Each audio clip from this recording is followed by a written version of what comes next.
پاک فوج کی افغان فورسز کے خلاف منہ توڑ جوابی کارروائیاں. براچہ کے علاقے میں افغان طالبان کے 2nd بٹالین کو نشانہ بنایا گیا. چمن بارڈر کے علاقے میں افغان طالبان اور خارجی پوسٹیں چھوڑ کر بھاگتے ہوئے مارے گئے. انگور اڈا کے سامنے طالبان فورسز کی پوسٹ مکمل تباہ ہو گئی. منوجبہ کیمپ 3 اور شپولا ہلا پوسٹ مکمل تباہ. ریکورڈ بیس کیمپ اور کرزائی پوسٹ کو بھی اڑا دیا. صدر مملکت اور وزیر اعظم کی افغانستان کی اشتعال انگیزی کی شدید مذمت. صدر آصف زرداری نے کہا پاکستان اپنی قومی خود مختاری پر کوئی سمجھوتا نہیں کرے گا. جموں و کشمیر پر کسی بھی متنازع یا گمراہ کن موقف کو کبھی تسلیم نہیں کریں گے. وزیر اعظم نے کہا فیلڈ مارشل کی قیادت میں پاک فوج نے افغانستان کی اشتعال انگیزی کا بھرپور جواب دیا. افغان نگران حکومت اپنی سرزمین دہشت گردی کے لیے استعمال نہ ہونے دے.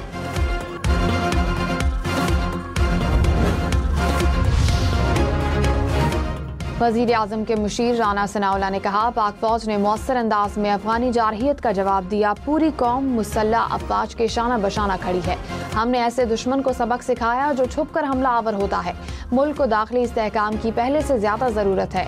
تمام سیاسی قوتیں میثاق استحکام کے لیے متحد ہو جائیں. آپ نے فیصلہ کرنا ہے کہ پاکستان کے ساتھ کھڑے ہیں یا افغانستان کے ساتھ. افغان وزیر خارجہ کا دورہ بھارت. دونوں ممالک کے گٹھ جوڑ کا مجرمانہ اشارہ. افغان وزیر خارجہ کے دورہ بھارت کے دوران پاکستان کے خلاف افغان سرحد سے جارحیت. دفاعی تجزیہ کاروں کے مطابق پاکستان مخالف بیانات کو مشترکہ اعلامیوں کی شکل دی گئی. اس طرح کا حملہ محض اتفاق نہیں بلکہ ایک مجرمانہ اشارہ ہے جو پاکستانی عوام کو بخوبی سمجھ لینا چاہیے.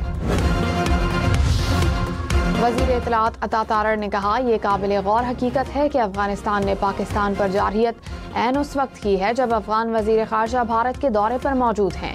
وہاں پاکستان مخالف بیانات کو مشترکہ اعلامیوں کی شکل دی جا رہی ہے. یہ عمل افسوسناک اور قابل مذمت ہے.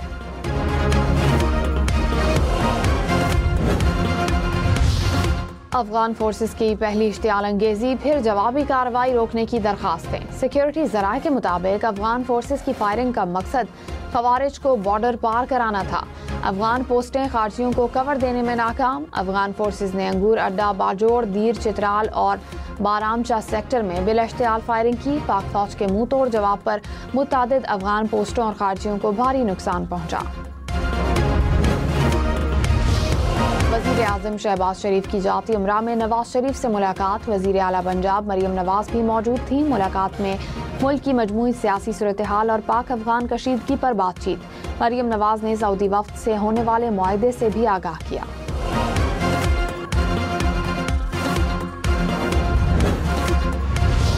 حکومت کا مذہبی جماعت سے احتجاج ختم کر کے باضابطہ مذاکرات شروع کرنے کا مطالبہ. رانا ثناءاللہ نے کہا جب ملک دشمنوں کو جواب دے رہا ہو تو مذہبی جماعت کو احتجاج ختم کر دینا چاہیے. ایک مذہبی جماعت غزہ مارچ کے نام پر سرگرمی کر رہی ہے. غزہ کا مسئلہ سفارتی محاذ پر کافی حد تک حل ہو چکا. رانا ثناءاللہ نے مذہبی جماعت سے رابطہ بھی کیا. لاہور اسلام آباد موٹر وے M2 کو ٹریفک کے لیے کھول دیا گیا. لاہور میں بابو سابو اور ٹھوکر نیاز بیگ سے شہری موٹر وے پر جا سکتے ہیں. اسلام آباد اور راولپنڈی کے داخلی اور خارجی راستے تیسرے روز بھی بند. Red zone seal. راولپنڈی اور اسلام آباد میں میٹرو بس اور گرین لائن سروس بند. لاہور میں ملتان روڈ پر orange line metro train service معطل.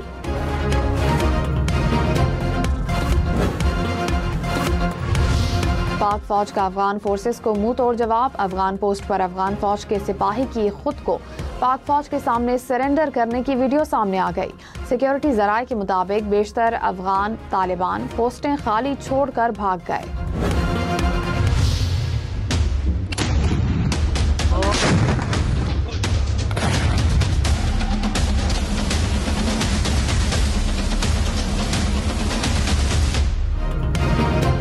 بلوچستان میں بھی پاک فوج کی افغان فورسز کے خلاف بھرپور جوابی کارروائی. چاغی میں کئی افغان چیک پوسٹیں تباہ. مؤثر جواب سے لیوبند اور قلعہ عبداللہ میں افغانی پوسٹیں مکمل تباہ.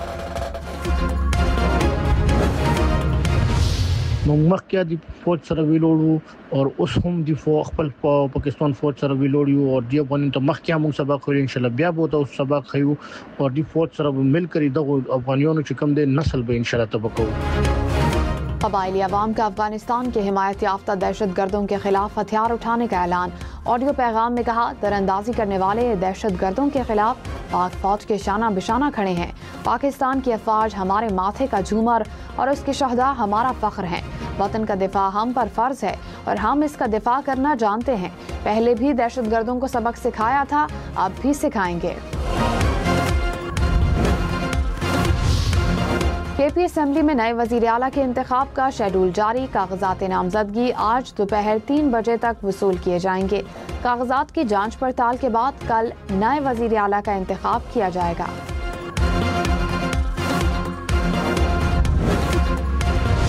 وزیر داخلہ محسن نقوی کی پاکستانی علاقوں پر افغان بلا اشتعال فائرنگ کی مذمت۔ کہا، افغان فورسز کی شہری آبادی پر فائرنگ عالمی قوانین کی کھلی خلاف ورزی ہے۔ پاکستانی فورسز نے فوری جواب دے کر ثابت کیا کہ اشتعال انگیزی کو برداشت نہیں کیا جائے گا۔ افغانستان جو کھیل کھیل رہا ہے، اس کے تانے بانے ہمارے ازلی دشمن سے ملتے ہیں۔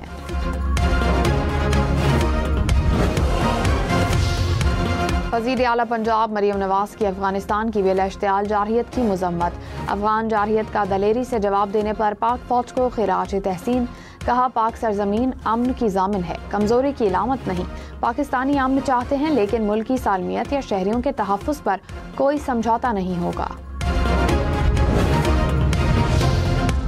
سعودی عرب کا پاکستان اور افغانستان میں جھڑپوں پر گہری تشویش کا اظہار۔ سعودی وزارت خارجہ نے کہا، امید ہے دونوں ممالک اپنے اختلافات پرامن طور پر حل کریں گے۔ خطے کی سلامتی کو متاثر کرنے والے اقدامات سے گریز کیا جائے۔ فریقین تحمل سے کام لیں، شہریوں کے تحفظ کو یقینی بنائیں، ایسے کسی بھی اقدام سے بچیں جو انسانی جانوں کو خطرے میں ڈالے۔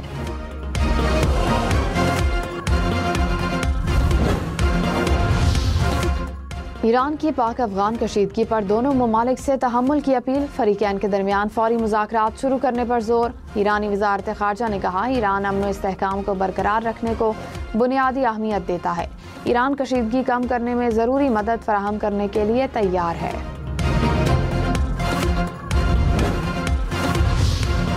پاکستان کا بھارت افغانستان مشترکہ بیانیے پر تحفظات کا اظہار۔ پاکستان میں افغان سفیر کو دفتر خارجہ طلب کیا گیا۔ ترجمان دفتر خارجہ نے کہا، جموں و کشمیر کو بھارت کا حصہ قرار دینا اقوام متحدہ کی قراردادوں کی خلاف ورزی ہے۔ مشترکہ بیان کشمیری عوام کی قربانیوں اور حق خود ارادیت کی جد و جہد کے منافی ہے۔ افغان نگران وزیر خارجہ کا دہشت گردی سے متعلق بیان مسترد کرتے ہیں۔ سندھ میں ملیریا اور ڈینگی کے کیسز میں اضافہ۔ محکمہ صحت کے مطابق سندھ میں رواں سال ملیریا کے 2 لاکھ سے زائد کیسز رپورٹ۔ صوبے میں ڈینگی کے 700 سے زائد کیسز سامنے آئے۔ کراچی ڈویژن میں ڈینگی کے سب سے زیادہ 555 کیسز سامنے آئے۔